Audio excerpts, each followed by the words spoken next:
Good morning सभी बच्चों के लिए। सेकंड लेक्चर आपका शुरू हो चुका है, जिसमें कल मैंने आपको अदिश आव्यूह के बारे में बताया था और आज शुरुआत करते हैं विकर्ण आव्यूह से। विकर्ण आव्यूह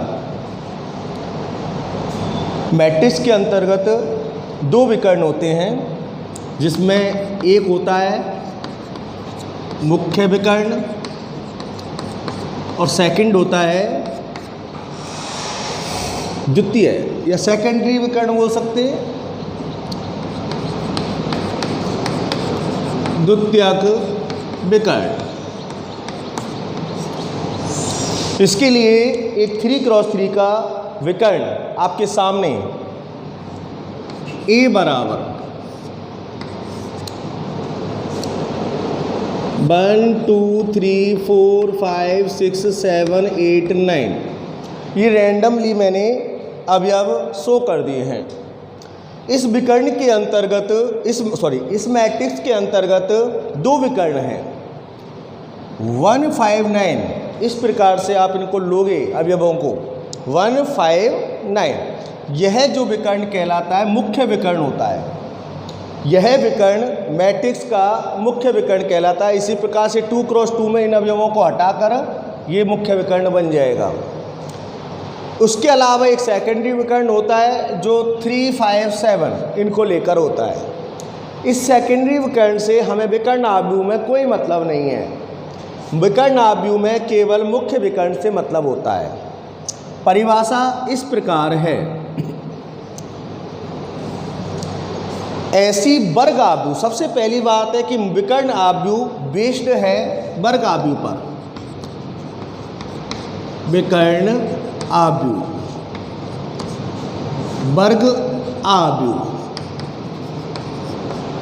वर्ग आव्यूह से प्राप्त होती है विकर्ण आव्यूह। विकर्ण आव्यूह से प्राप्त होती है अदिश आव्यूह। अदिश आव्यूह से प्राप्त होती है तत्समक आव्यूह।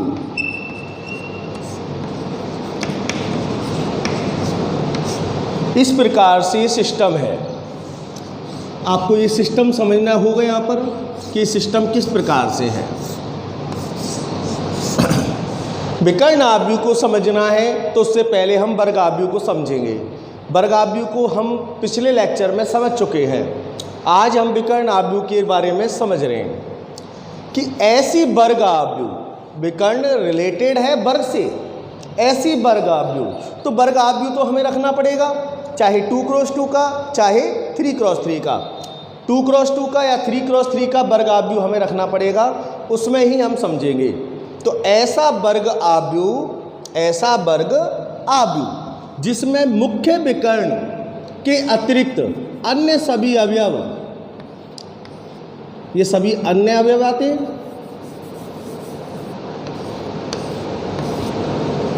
मुख्य विकर्ण के अतिरिक्त अन्य सभी अवयव शून्य होते हैं, उसे कहते हैं विकर्ण आव्यूह। ओके, मुख्य विकर्ण के अतिरिक्त अन्य सभी अवयव शून्य होंगे।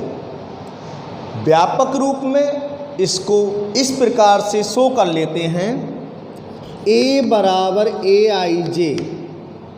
AIJ के जो मान होंगे वो शून्य होंगे यदि I बराबर J। अर्थात इसको A11 बोलते हैं, जिसमें I और J के मान 1 1 होते हैं। इसको A22 बोलते हैं, जिसमें I और J दोनों के मान समान होते हैं, 2 and 2। इसको A33 बोलते हैं, जिसमें I और J के मान दोनों 3 होंगे। तो इन सब के अवयव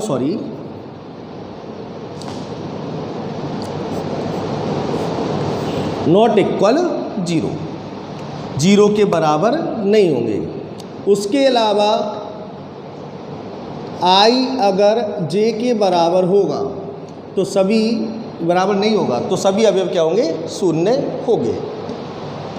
यहाँ पर I और J बराबर नहीं है, यहाँ पर नहीं है, यहाँ पर नहीं है, तो ये सभी अवयव क्या है? शून्य। वैसे इतना समझने की इसको कोई ज़रूरत नहीं है, फिर भी आप समझ लीजिए कोई आवश्यकता भी नहीं है, ना कोई क्वेश्चंस हैं इस टाइप के, बस हम फंडामेंटल को लेकर चल रहे हैं आपके सामने कि आई का मान यदि जे के बराबर होगा तो उसका मान नॉट इक्वल जीरो होगा, अर्थात ये नॉट इक्वल जीरो है सभी, और आई का मान यदि जे के बराबर नहीं होगा तो सभी क्या होंगे, zero. Okay friends, now come to the next. विकर्ण आव्यूह आपके समझ में आ चुका है आई थिंक कि विकर्ण के अतिरिक्त, मुख्य विकर्ण के अवयवों के अतिरिक्त अन्य सभी अवयव शून्य होंगे। नेक्स्ट आइए अदिश आव्यूह पर।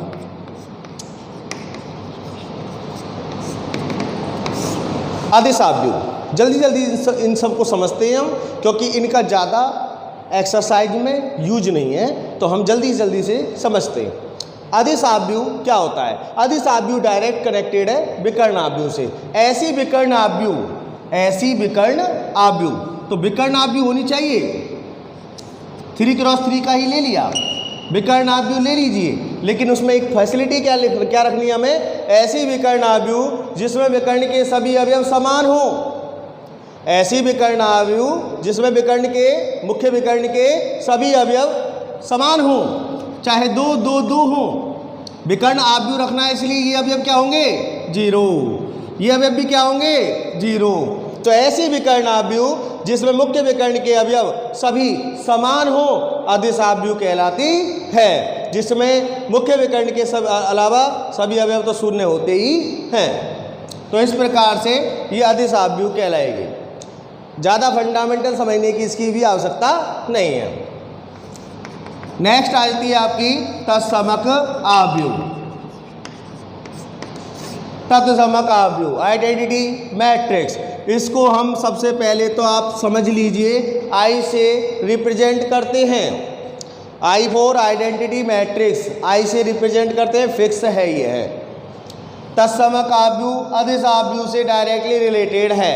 इसका मतलब अदिश आव्यूह में से कुछ फैसिलिटी रखकर हम कौन सी आव्यूह बनाते हैं, तत्समक आव्यूह। आई से डिनोट करते हैं, परिभाषा समझिए कि ऐसी अदिश आव्यूह, 3x3 ले लेते हैं, ऐसी अदिश आव्यूह जिसमें, ऐसी अदिश आव्यूह, अदिश में क्या होता था, समान होते थे, तत्समक में क्या होगा, समान तो होंगे ही होंगे, लेकिन होंगे क्या, एक। ऐसी अदिश आव्यूह जिसमें मुख्य विकर्ण के सभी अवयव एक हों, मुख्य विकर्ण के सभी अवयव एक हों, क्या कहलाती है, तत्समक आव्यूह। ये 3x3 का, इसको हम I3 बोल सकते हैं। क्या बोल सकते हैं, I3। समझ में आया आप लोगों के, I3 बोल सकते हैं इसको। I3 का मतलब हुआ तृतीय कोटि का इकाई आव्यूह, तृतीय कोटि का इसका दूसरा नाम है इकाई आव्यूह। इसको आई से डिनोट करते हैं, मुख्य विकर्ण के सभी अवयव समान, न केवल समान होंगे बल्कि क्या होंगे, एक अलग से फैसिलिटी रखे हुए हैं, 1 1 1। यहाँ पर 2 2 2 होने के अलावा कुछ भी हो सकता है, 3 3 3, किसमें, अदिश में। लेकिन तत्समक में क्या फैसिलिटी है, समान तो होंगे ही होंगे, लेकिन क्या होगा साथ में, एक, सभी अवयव एक होने चाहिए। तो इस तरह से कौन सी आव्यूह बन जाएगी, तत्समक आव्यूह। आगे इसका वेरियस यूज है एक्सरसाइज में, इसीलिए इसके लिए आप इसको I3 बोल सकते हैं, शो कर रखा है I2। I2 का मतलब हो गया द्वितीय कोटि का इकाई आव्यूह, द्वितीय कोटि का इकाई आव्यूह। इस प्रकार से आप शो कर सकते हो, बिल्कुल याद रखना है ये सब चीज़ आप लोगों को। द्वितीय कोटि का इकाई आव्यूह आपको आवश्यकता होती है, इस तरह का ज्ञात करोगे आप। तृतीय कोटि का इकाई आव्यूह होगा, इस तरह से ज्ञात करोगे आप। ओके फ्रेंड्स,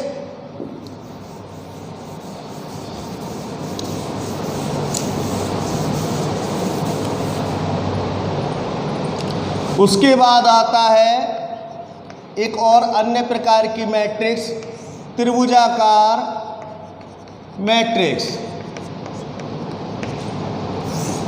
त्रिभुजाकार मैट्रिक्स, त्रिभुजाकार मैट्रिक्स में भी 2 टाइप्स होते हैं। फर्स्ट टाइप होता है ऊपरी त्रिभुजाकार, सेकंड टाइप होता है निम्न त्रिभुजाकार।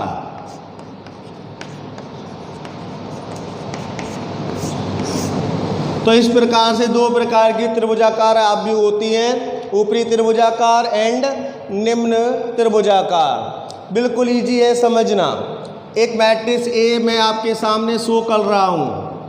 इस मैट्रिक्स के अंतर्गत 3x3 ले लेते हैं, समझना ज़्यादा बेटर होता है। ऊपरी त्रिभुजाकार की डेफिनेशन परिभाषा पर जाएं आप तो समझिए।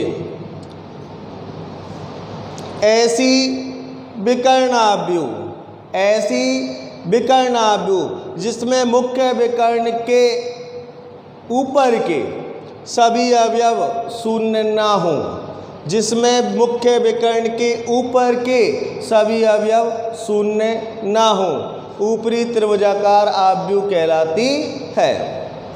मुख्य विकर्ण मैट्रिक्स में क्या होता था? मुख्य विकर्ण के सभी अवयव शून्य हुआ करते थे। लेकिन ऊपरी त्रिभुजाकार आव्यूह और इसमें डिफरेंस क्या होगा कि मुख्य विकर्ण के अवयव कुछ भी हो सकते हैं, 2, 5, 7। इसके ऊपर के सभी अवयव कुछ ना कुछ वैल्यू रखेंगे, 5, 6, 7। लेकिन ये नीचे के सभी अवयव क्या होंगे? शून्य। इस प्रकार से ऊपरी त्रिभुजाकार आव्यूह आप देखेंगे कि एक विकर्ण हो गया जिसके कोई भी अवयव शून्य नहीं होगा, लेकिन इसके ऊपर के सभी अवयव शून्य नहीं होंगे, नीचे के सभी अवयव शून्य होंगे। निम्न त्रिभुजाकार में क्या होगा आप इजीली समझ पाओगे। 5, 7, 9, 2, 4, 6, 0, 0, 0। आपको पता है यह मुख्य विकर्ण होता है। मुख्य विकर्ण के सभी अवयव शून्य तो होंगे ही नहीं, उसके अलावा उसके नीचे के भी अवयव शून्य नहीं होंगे, एक भी अवयव शून्य नहीं होना चाहिए। लेकिन इसके ऊपर के सभी अवयव क्या होंगे? शून्य होंगे। निम्न त्रिभुजाकार में मुख्य विकर्ण के ऊपर के सभी अवयव शून्य होते हैं और ऊपरी त्रिभुजाकार में मुख्य विकर्ण के नीचे के सभी अवयव शून्य होते हैं। इस प्रकार से दोनों त्रिभुजाकार आव्यूह आपके समझ में आ चुके होंगे। ओके फ्रेंड्स, उसके बाद आगे प्रोसीजर में हम जाते हैं आव्यूह के गुणधर्मों पे।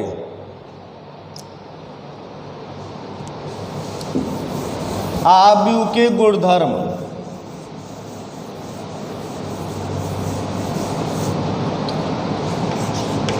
Properties of matrix.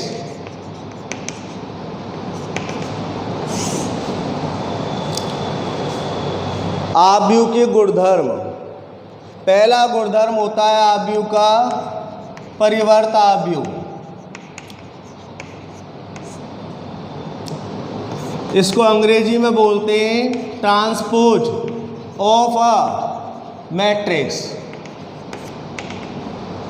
परिवर्त आव्यूह इंपॉर्टेंट टॉपिक हुआ। कॉन्सेप्ट अगर आगे एक्सरसाइज के मैनर में हम देखें तो ये इंपॉर्टेंट टॉपिक हुआ। परिवर्त आव्यूह क्या होता है?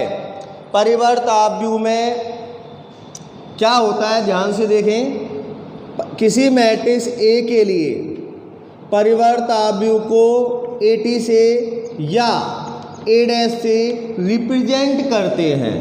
परिवर्त आव्यूह किसी मैट्रिक्स A के लिए AT या A' से रिप्रेजेंट किया जाता है।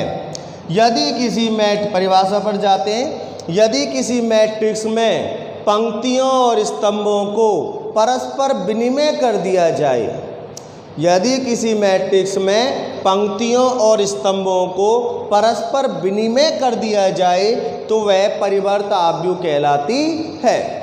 अर्थात समझना क्या हुआ, कोई मैट्रिक्स आपके सामने है 1, 2, 3, 4, 5, 6, 7, 8, 9 3x3 की एक मैट्रिक्स है। अब इसके लिए ट्रांसपोज चाहिए। ए का मान मैंने मान लिया ये, इसके लिए ट्रांसपोज चाहिए अर्थात इसका परिवर्त चाहिए।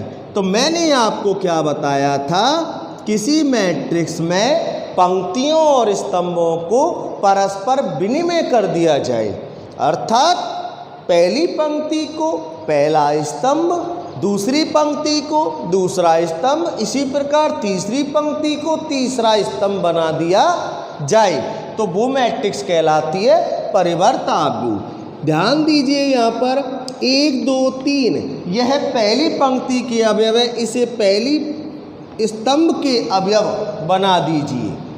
आसान है समझना। 4 5 6 को ऐसे लिख दीजिए, 7 8 9 को तीसरा स्तंभ बना दीजिए। तो ये 3 क्रॉस 3 का ही रहेगा, लेकिन कैसा हो जाएगा? परिवर्त आव्यूह। एक स्टार बनाकर आप नोट जरूर कीजिए, यदि A की कोटि M क्रॉस N हो, यदि A की कोटि M क्रॉस N हो, तो AT ट्रांसपोज की कोटि, परिवर्त की कोटि उल्टी हो जाएगी, N क्रॉस M होगी। ये 3 क्रॉस 3 का लिया था, सेम ही रहा, तो इसमें दिमाग ज़्यादा नहीं लगा, लेकिन यहाँ पर इसको हम ज़रूर देखेंगे एक एग्जाम्पल लेकर।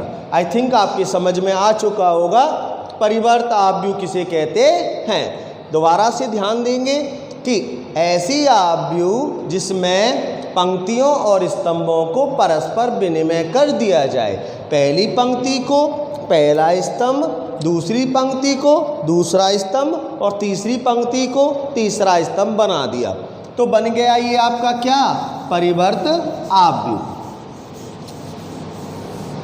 मैं इस वाले सिस्टम को दिखाने की कोशिश कर रहा हूं आपको, इस वाले स्टार को क्लियर करना चाहता हूं कि यदि A की कोटि M क्रॉस N, डिफरेंट कोटि ले लीजिए आप। एग्जाम्पल में आपने ले लिया A बराबर 5 7 6 2 3 8, ये आपकी कोटि आप डिफाइन कर सकते हो इजीली 2 क्रॉस 3। ये कैसे आता है ये मैं आपको पिछले लेक्चर में बता चुका हूँ, लेकिन फिर भी आप देख लीजिए कि पहली पंक्ति और दूसरी पंक्ति, तो 2 पंक्तियाँ हो गई, और पहला स्तंभ, दूसरा स्तंभ और तीसरा स्तंभ, तो 3 स्तंभ हो गए।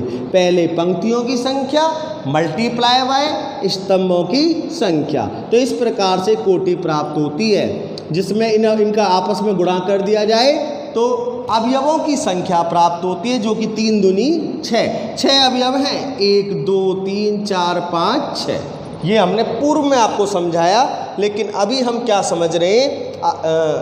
अभी हम क्या समझ रहे हैं? मैट्रिक्स का परिवर्त AT। अब इस मैट्रिक्स के लिए परिवर्त मैट्रिक्स बनाना है। दिमाग में ये रखिए कि इस वाली मैट्रिक्स में पहली पंक्ति को पहला स्तंभ बनाना है और दूसरी पंक्ति को दूसरा स्तंभ बनाना है। अभी 2 ही पंक्तियां हैं, तो अभी आप मैट्रिक्स का विन्यास ना बनाएं, पहले इनको ऐसे सेट कर लीजिए। 5 7 6 2 3 8। इजीली से आपने पहली पंक्ति को पहला स्तंभ बना दिया और दूसरी पंक्ति को दूसरा स्तंभ बना दिया, और अब इसको इस प्रकार से विन्यासित कीजिए, और आप इसकी कोटि चेक भी कर सकते हो, लिख भी सकते हो 3 क्रॉस 2।